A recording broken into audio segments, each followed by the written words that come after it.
Mine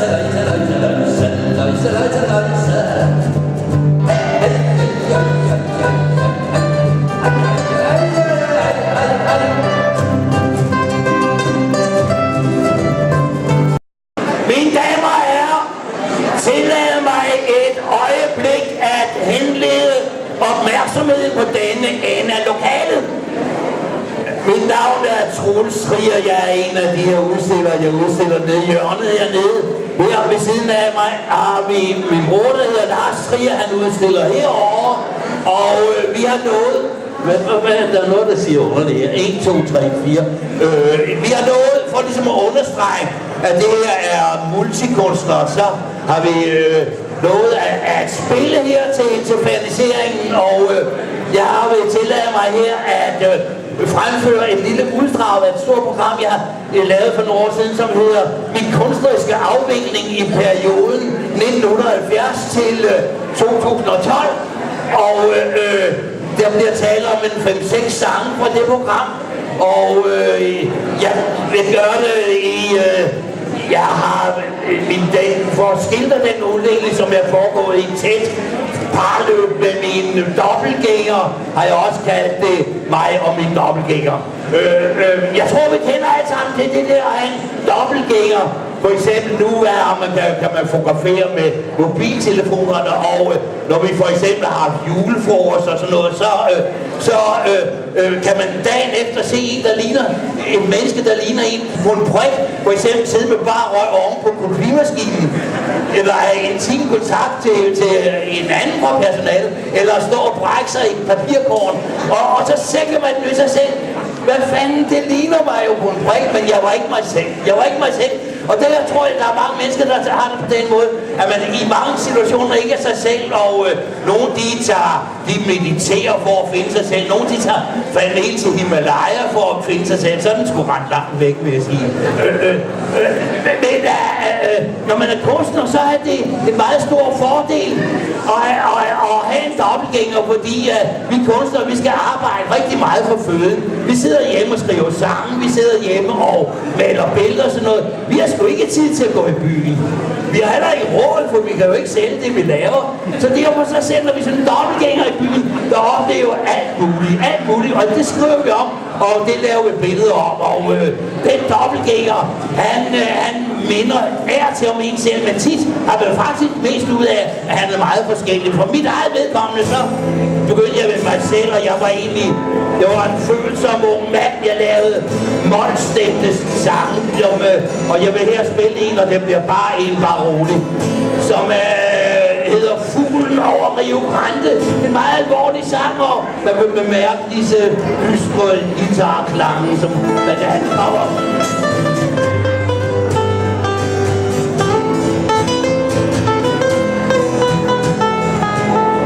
Det handler om en af vores store ikoner dengang, nemlig frihedshelten Che Guevara.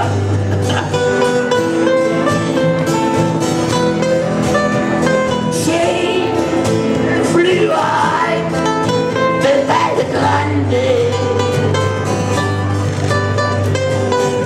Flodens dybe vand er rødt som blod. Che er på vej mod nye lande, ja. Che blander vildt med bjergets ro. Første gang han letter, svinger vindene ham ned. Næste gang han går i luften, falder Che.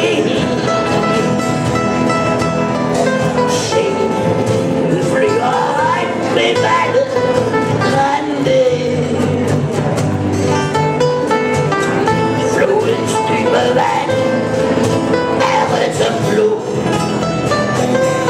Det er rødt for Che. Nu kommer der en guitar-solo. Lys og spanske flammer.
på blod.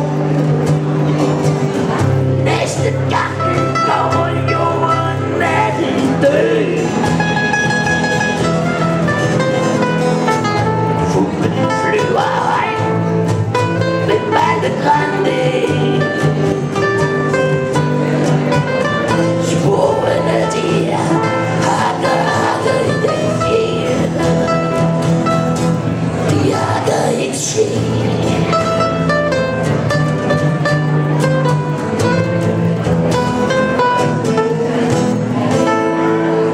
Fuglen over Rio Grande. Og en dejlig sang i eksklusivt arrangement af brødrene Yamaha. De hørte på guitar min bror Lars Trier. Og jeg vil nu gå videre med et andet nummer, som også handler om tiden dengang. Det var jo tiden med den store frihed, som slog igennem den seksuelle revolution. Jeg glemmer for eksempel aldrig, der var en månedslang kampagne i dag, hvor der var formiddagsbladet, der gik ud på at omdanne den danske nation til en nation af sadomasochister. Hver eneste dag, så kunne man læse, hvor sjovt det var, og hvordan man skulle, og hvilken slags piske og håndjern og så videre, og så videre. Jeg ved ikke om de havde forestillet sig, hvad resultatet ville være, fordi i løbet af nogle ganske få uger, så om lørdagen, når vi var færdige med at arbejde, vi arbejdede om lørdagen dengang, så gik mor ned i... Far han havde været nede i... Far var nede og købte minutbøffer i Irma, og så gik mor hen i Skjoldburne og købte en flaske rødvin til en stor 1,5 liter tør Bordeaux med skruelåg fra Spanien. Og så... den hed Den med tyren. Bare sådan en pæn hentydning, ikke? Og så i løbet af ganske få minutter, så lå halvdelen af dansk befolkning med bare røv hen over køkkenbordet. Den anden halvdel stod og slog dem i røven. Men det var jo virkelig noget for min dobbeltgænger. Han lavede den der dejlige sang, som hedder Smæk. Ja.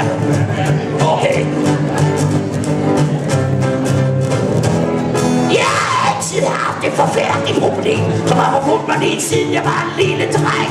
Jeg har altid været helt utrolig hændet. Min krop har ligesom været mig fremmed. Min seksualliv har aldrig fungeret. Jeg har altid været helt enormt frustreret. Tænk, jeg gik rundt mange år i træk, uden at vide, at løsning var smæk. Kan dine hæmninger væk? Prøv at være lidt fræk. Smækken er smæk. En dag stod jeg der med min fremmede krop og kiggede på en pornoshop. Døren gik op, og en mand sagde, pis, jeg kan se på dig, at du er sadist. Du skulle tage at gøre, ligesom Pasolini, der meningsdannerne skulle der ikke meget grin i. Der er været en frisk der køb dig en pisk. En pisk og smæk. Tag sine hæmninger væk. Prøv at være lidt fræk. Smækken er smæk. Berømte personer, som man taler om, har alle deres private spændingrum. Der går de rundt i gummi og læder med pisker, håndjern og knogjern og kæder. Den pisk her, det er en meget solgt model. Det er faktisk den, jeg render rundt og bruger selv. Og hvis ikke de får udløsning inden 3 dage, så får de selvfølgelig alle pengene tilbage. Smæk! Tag sine hæmninger væk.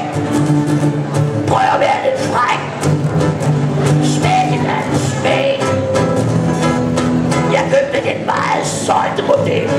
Cyklede straks hjem til mig selv. Jeg begyndte med at smække med tungen. Så smækkede jeg hunden, så smækkede jeg ungen. Så sagde jeg til min kone, hør min ven, nu smækker jeg dig. Men hun smækkede igen. Hun ramte mig i øjet, og jeg skal af for søren. Så får jeg sgu derud, og så smækkede jeg med døren. Smæk! Kast dine hæmninger væk. Prøv at være lidt fræk. Smækken er smæk. Så piskede jeg rundt og slog min græs. Men jeg kunne slet ikke blive tilfreds. Så gav jeg pokker i alle tabuer. Så får jeg hen, og så slog jeg mine naboer ud på gaden. Der lå jeg på lur. Og dem jeg fik fat i, fik strengt dressur. Hele kvarteret blev slået efter trykket. Jeg kraftede mig, der følte mig. Så fik jeg så lykkelig smæk.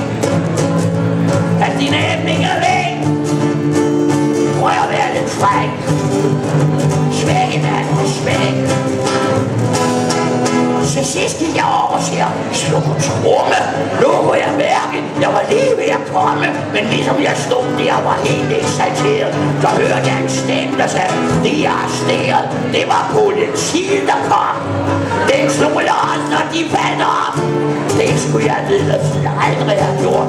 Jeg slår politiet, det er noget lort. Smæk af. Kast dine æmninger væk. Prøv at være lidt fræk. Smæk hinanden, smæk. Jeg blev idømt ubetinget fængsel. Og cellen blev lukket med smæklås og hængsel. Der fik jeg tid til at tænke mig om, mens jeg solede min dom. Smæk. Kast dine æmninger væk. Prøv at være lidt fræk. Smæk hinanden, smæk. Vil man være sadist, må man vide hvordan. Så i fængslet lå jeg en anden land. Da jeg blev lukket ude der, så gik jeg straks ud og smække ind fra Christiania. Så blev jeg nemlig gjort til betjent. Siden har jeg haft det nemt, når først man får uniform på. Så får man nemlig penge for at slå smæk. Kast dine æmninger væk. Prøv at være lidt fræk. Smæk.